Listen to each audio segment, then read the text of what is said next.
जय श्री कृष्णा। आइए सुनते हैं वैशाख मास महात्म्य अध्याय 18। श्रुतदेव बोले, मेष राशि में सूर्य के स्थित रहने पर जो वैशाख मास में प्रातः काल स्नान करता है और भगवान विष्णु की पूजा करके इस कथा को सुनता है, वह सब पापों से मुक्त हो भगवान विष्णु के परम धाम को प्राप्त होता है। इस विषय में एक प्राचीन इतिहास कहते हैं, जो सब पापों का नाशक, पवित्र कारक, धर्मानुकूल, वंदनीय और पुरातन है। गोदावरी के तट पर शुभ ब्राह्मेश्वर क्षेत्र में महर्षि दुर्वासा के 2 शिष्य रहते थे, जो परमहंस ब्रह्मनिष्ठ, उपनिषद विद्या में पदनिष्ठित और इच्छा रहित थे। वे भिक्षा मात्र भोजन करते और पुण्यमय जीवन बिताते हुए गुफा में निवास करते थे। उनमें से एक का नाम था सत्यनिष्ठ और दूसरे का तपोनिष्ठ। वे इन्हीं नामों से तीनों लोकों में विख्यात थे। सत्यनिष्ठ सदा भगवान विष्णु की कथा में तत्पर रहते थे। जब कोई श्रोता अथवा वक्ता न होता तब वे अपने नित्य कर्म किया करते थे। यदि कोई श्रोता उपस्थित होता तो उसे निरंतर वे भगवत कथा सुनाते, और यदि कोई कथावाचक भगवान विष्णु की कल्याणमयी पवित्र कथा कहता तो वे अपने सब कर्मों को समेटकर श्रवण में तत्पर हो उस कथा को सुनने लगते थे। वे अत्यंत दूर के तीर्थों और देव मंदिरों को छोड़कर तथा कथा विरोधी कर्मों का परित्याग करके भगवान की दिव्य कथा सुनते और श्रोताओं को स्वयं भी सुनाते थे। कथा समाप्त होने पर सत्यनिष्ठ अपना शेष कार्य पूरा करते थे। कथा सुनने वाले पुरुष को जन्म मृत्युमय संसार बंधन की प्राप्ति नहीं होती, उसके अंतःकरण की शुद्धि होती है। भगवान विष्णु में जो अनुराग की कमी है वह दूर हो जाती है और उनके प्रति गाढ़ अनुराग होता है। साथ ही साधु पुरुषों के प्रति सौहार्द बढ़ता है। रजोगुण रहित गुणातीत परमात्मा शीघ्र ही हृदय में स्थित हो जाते हैं। श्रवण से ज्ञान पाकर मनुष्य भागवत चिंतन में समर्थ होता है। श्रवण, ध्यान और मनन यह वेदों में अनेक प्रकार से बताया गया है। जहाँ भगवान विष्णु की कथा न होती हो और जहाँ साधु पुरुष न रहते हो, वह स्थान साक्षात गंगा तट ही क्यों न हो, निसंदेह त्याग देने योग्य है। जिस देश में तुलसी नहीं है अथवा भगवान विष्णु का मंदिर नहीं है, ऐसा स्थान निवास करने योग्य नहीं है। यह निश्चय करके मुनिवर सत्यनिष्ठ सदा भगवान विष्णु की कथा और चिंतन में संलग्न रहते थे। दुर्वासा का दूसरा शिष्य तपोनिष्ठ दुराग्रह पूर्वक कर्म में तत्पर रहता था।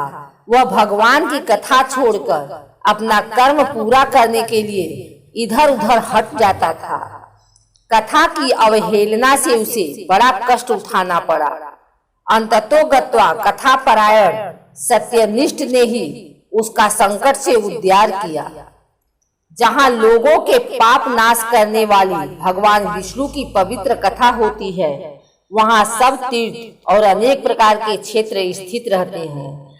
जहाँ विष्णु कथा रूपी पुण्यमयी नदी बहती रहती है, उस देश में निवास करने वालों की मुक्ति उनके हाथ में ही है।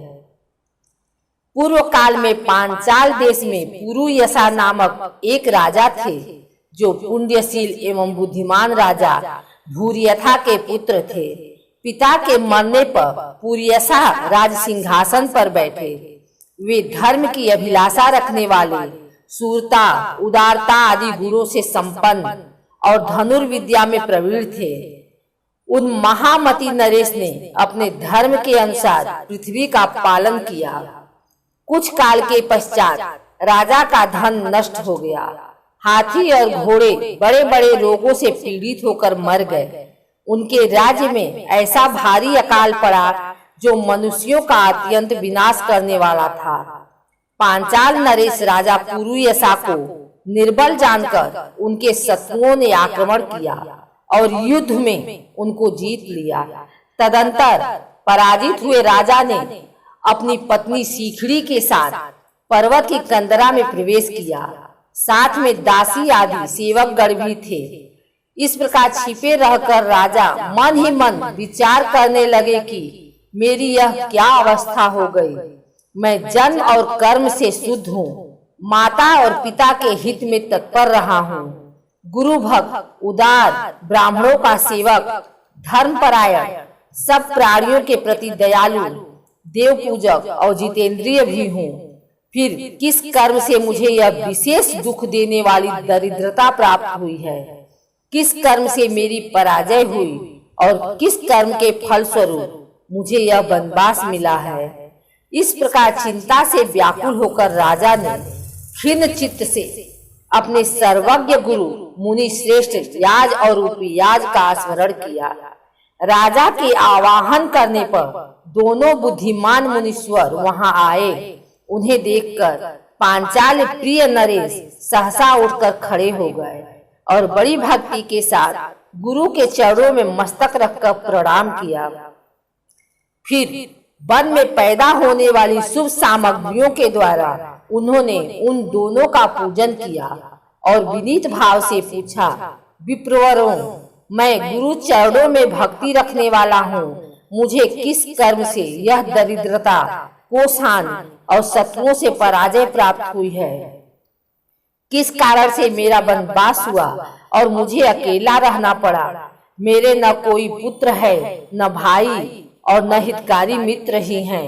मेरे द्वारा सुरक्षित राज्य में यह बड़ा भारी अकाल कैसे पड़ गया? यह सब बातें विस्तार पूर्वक मुझे बताइए। राजा के इस प्रकार पूछने पर वे दोनों मुनि श्रेष्ठ कुछ देर ध्यान मग्न हो इस प्रकार बोले, राजन, तुम पहले के 10 जन्मों तक महापापी व्याध रहे हो। तुम सब लोगों के प्रति क्रूर और हिंसा परायण थे। तुमने कभी लेश मात्र भी धर्म का अनुष्ठान नहीं किया। इंद्रिय संयम तथा मनोनिग्रह का तुमने सर्वथा अभाव था। तुम्हारी जीवा किसी प्रकार भगवान विष्णु के नाम नहीं लेती थी। तुम्हारा चित्त गोविंद के चारों चरणा बिंदों का चिंतन नहीं करता था और तुमने कभी मस्तक नवाकर परमात्मा को प्रणाम नहीं किया। इस प्रकार दुरात्मा व्याध का जीवन व्यतीत करते हुए तुम्हारे 9 जन्म पूरे हो गए। 10वां जन्म प्राप्त होने पर तुम सहाय पर्वत पर पुनः व्याध हुए। वहां सब लोगों के प्रति क्रूरता करना ही तुम्हारा स्वभाव था।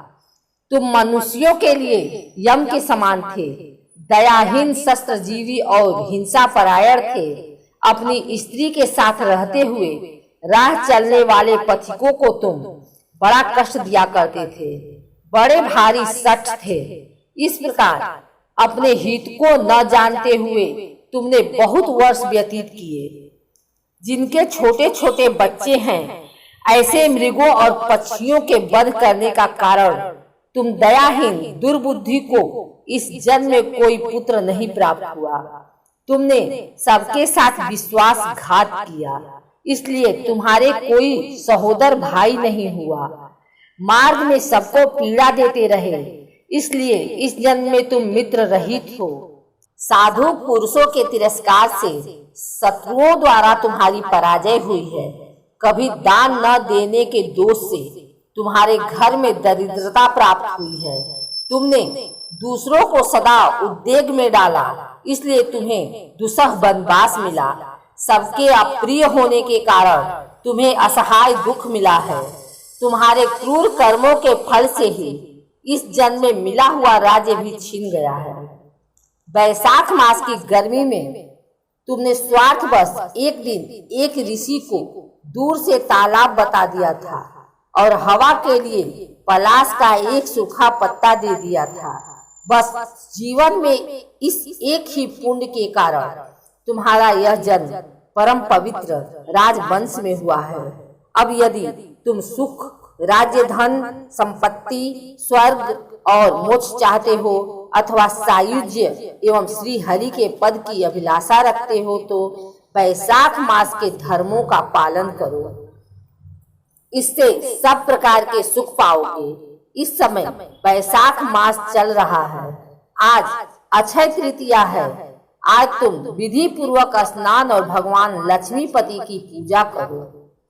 यदि अपने समान ही गुणवान पुत्रों की अभिलाषा करते हो तो सब प्राणियों के हित के लिए प्याऊ लगवाओ। इस पवित्र वैशाख मास में भगवान मधुसूदन की प्रसन्नता के लिए यदि तुम निष्काम भाव से धर्मों का अनुष्ठान करोगे तो अंतःकरण शुद्ध होने पर तुम्हें भगवान विष्णु का प्रत्यक्ष दर्शन होगा। यो कहकर राजा की अनुमति ले उनके दोनों ब्राह्मण पुरोहित याज और उपयाज जैसे आए थे वैसे ही चले गए। उनसे उपदेश पाकर महाराज पुरुयसा ने वैशाख मास के संपूर्ण धर्मों का श्रद्धा पूर्वक पालन किया और भगवान मधुसूदन की आराधना की। इससे उनका प्रभाव बढ़ गया तथा बंधु बांधव उनसे आकर मिल गए। तत्पश्चात वे मरने से बची हुई सेना को साथ ले बंधुओं सहित पांचाल नगरी के समीप आए। उस समय पांचाल राजा के साथ राजाओं का पुनः संग्राम हुआ। महारथी पुरुयसा ने अकेले ही समस्त महाबाहु राजाओं पर विजय पाई। विरोधी राजाओं ने भागकर विभिन्न देशों के मार्गों का आश्रय लिया। विजयी पांचाल राज ने भागे हुए राजाओं के कोष 10 करोड़ घोड़े, 3 करोड़ हाथी, 1 अरब रथ, 10,000 ऊंट और 3 लाख खच्चरों को अपने अधिकार में करके अपनी पुरी में पहुंचा दिया। वैशाख धर्म के महात्म्य से सब राजा भग्न मनोरथ हो पुरुयसा को कर देने वाले हो गए और पांचाल देश में अनुपम सुकाल आ गया। भगवान विष्णु की प्रसन्नता से इस वसुधा पर उनका एक छत्र राज्य हुआ और गुरुता, उदारता आदि गुणों से युक्त उनके 5 पुत्र हुए, जो धृष्ट कीर्ति, धृष्ट केतु, धृष्ट धूम्न, विजय और चित्रकेतु के नाम से प्रसिद्ध थे। धर्म पूर्वक प्रतिपालित होकर समस्त प्रजा राजा के प्रति अनुरुक्त हो गई। इससे उसी क्षण उन्हें वैशाख मास के प्रभाव का निश्चय हो गया। तब से पांचाल राज भगवान विष्णु की प्रसन्नता के लिए वैशाख मास के धर्मों का निष्काम भाव से बराबर पालन करने लगे। उनके इस धर्म से संतुष्ट होकर भगवान विष्णु ने अक्षय तृतीया के दिन उन्हें प्रत्यक्ष दर्शन दिया।